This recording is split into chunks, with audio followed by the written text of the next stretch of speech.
नमस्कार दोस्तों। आज हम पढ़ रहे हैं पैराडॉक्स यानी विरोधाभास अलंकार। इससे पहले हमने ऑक्सीमोरोन भी पढ़ा है। अब इसमें देखते हैं क्या फ़र्क होता है। इट सीम्स अबसर्ड, यह हमें अबसर्ड लगता है यानी बकवास, बेढंगा, बेतुका लगता है। सेल्फ कॉन्ट्राडिक्टरी, स्वयं में विरोधाभासी लगता है। और लॉजिकली, तार्किक रूप से हमें इम्पॉसिबल लगता है, असंभव लगता है। We use it for critical thinking, हम है वो आलोचनात्मक थिंकिंग एंड रेटोरिकल इफेक्ट यानी अलंकारिक प्रभाव के लिए इसका यूज करते हैं।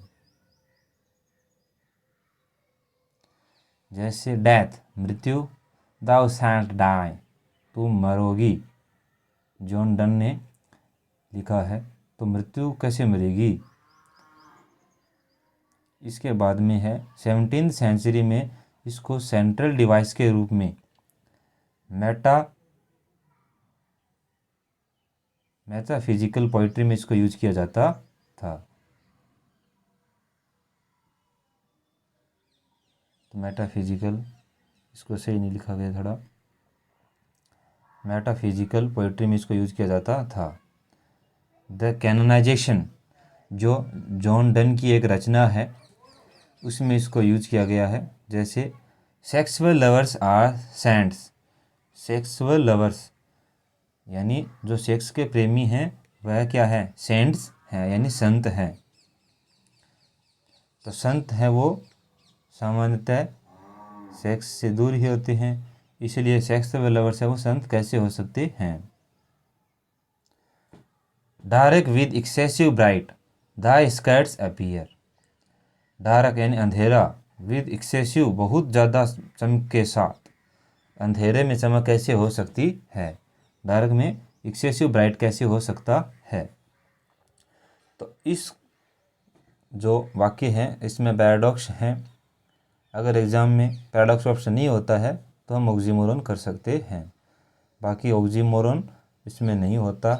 हमने एक एग्जाम्पल भी, ये एग्जाम्पल ऑक्सीमोरोन में भी रखा है, लेकिन ऑक्सीमोरोन में मुख्यतः दोनों वर्ड होते हैं वो लगभग पास में ही रखे जाते हैं। जो दोनों वर्ड कॉन्ट्राडिक्टरी यानी एक दूसरे के विरोधी होते हैं, उन दोनों वर्ड को लगभग साथ में रखा जाता है।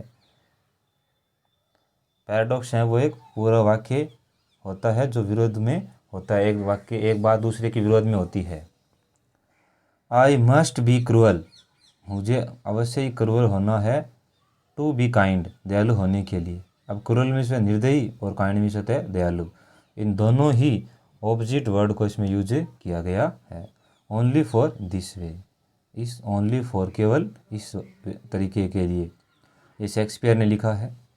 इसके बाद में है fair is foul and foul is fair, जो सही है वो गलत है और गलत ही सही है। ये विलियम शेक्सपियर की है।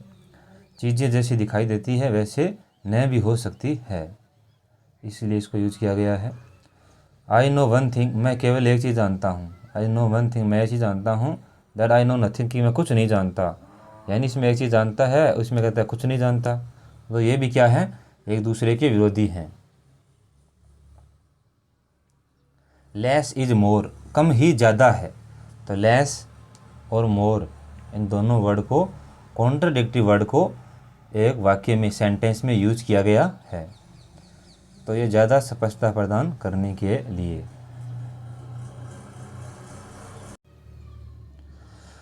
ऑल एनिमल्स आर इक्वल, सभी जानवर हैं वो इक्वल है यानी एक समान है। बट सम एनिमल्स, कुछ जानवर हैं मोर इक्वल, ज़्यादा इक्वल हैं।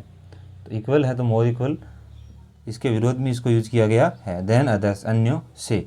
अगर इक्वल हैं तो मोर इक्वल की ज़रूरत है कहाँ है।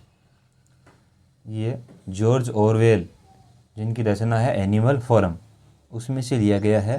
तो यह भ्रष्ट सिस्टम को दिखा रही है कि जो सत्ता है उसके लिए, जो शक्तिशाली लोगों के लिए सत्ता को झुकाया जा सकता है, यानी शक्तिशाली लोगों के लिए सत्ता है वो लागू नहीं होती, सत्ता के जो नियम लागू नहीं होते हैं।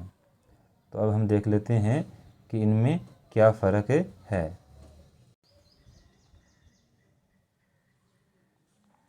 अब हम देखते हैं कि इन दोनों में क्या फ़र्क होता है।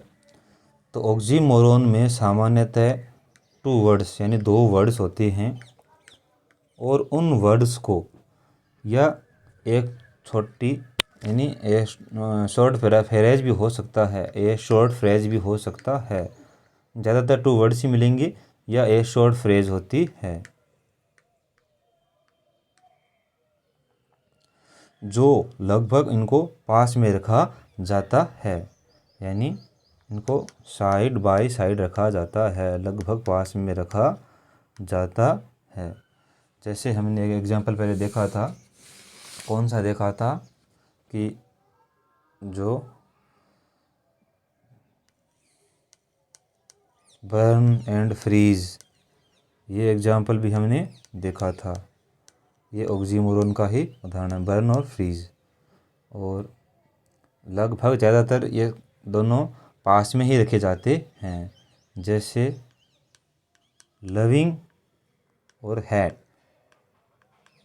दोनों ही क्या है, कॉन्ट्राडिक्टरी है, इनको एक साथ में रखा जाता है। इसके बाद में इसका जो यूज है वो रेटोरिकल इफ़ेक्ट यानी अलंकार के प्रभाव के लिए इसका यूज किया जाता है, रेटोरिकल इफ़ेक्ट देने के लिए यूज किया जाता है। यह हो सकता है कि ड्रामेटिक यानी नाटकीय प्रभाव देने के लिए, या प्लेफुल इफ़ेक्ट यानी कोई प्लेफुल यानी जो इंजॉय के लिए यूज किया जा सकता है। पैराडॉक्स क्या होता है? तो पैराडॉक्स होता है एक कंप्लीट सेंटेंस होता है, यानी कंप्लीट लगभग वाक्य होता है, उसको कहते हैं पैराडॉक्स। कंप्लीट जो सेंटेंस होता है या कोई वाक्य है तो उसमें इसको आता है।